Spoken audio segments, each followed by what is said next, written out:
Now, state leaders reached a major deal for property tax relief this morning, and it comes after months of disagreements on how to do it. Thanks for joining us. I'm Daniel Marin. I'm Avery Travis. Lawmakers have been at odds on how much relief to give to homeowners versus business owners. The $18 billion plan released today strikes a compromise. We, of course, want to bring in Jayla Washington now. Jayla, the governor called a couple special sessions forcing the House and Senate to try to figure this out, right? Yeah, that's exactly right. And all of our lawmakers actually agreed they wanted to do something about high property taxes. They even set aside money to make this happen. They just couldn't agree on a plan. That is until today.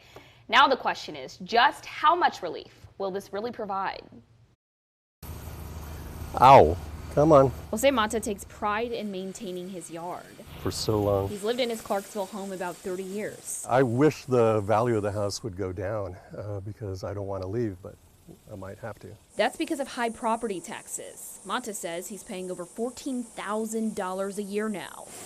But with a new little drizzle of hope, he's happy the state is trying to do something to help him and others. Yeah, that's definitely helpful. In a joint statement Monday, Lieutenant Governor Dan Patrick and Speaker of the House Dade Phelan outlined this proposed legislation. More than $12 billion to lower the school property tax rate, a $100,000 homestead exemption for all homeowners. That's compared to the current $40,000 exemption. Other properties like residential and commercial that are worth $5 million or less will get a break on appraised values under a 3-year pilot and savings on the franchise tax for small businesses. And the Lieutenant Governor's package was really targeted to benefit homeowners as much as reasonably possible.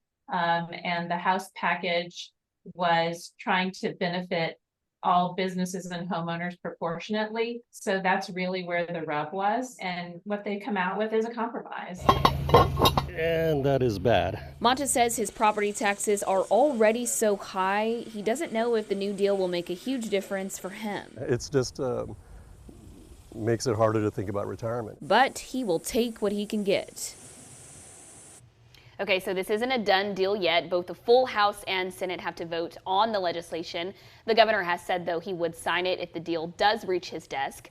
Final approval will come down to voters, though. The plan needs to pass a constitutional amendment election before the cuts can happen, and that election would likely be in November.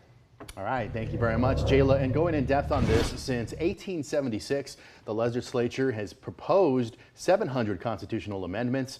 Of them, voters approved 517, 180 have been defeated, and 3 amendments never made it to the ballot.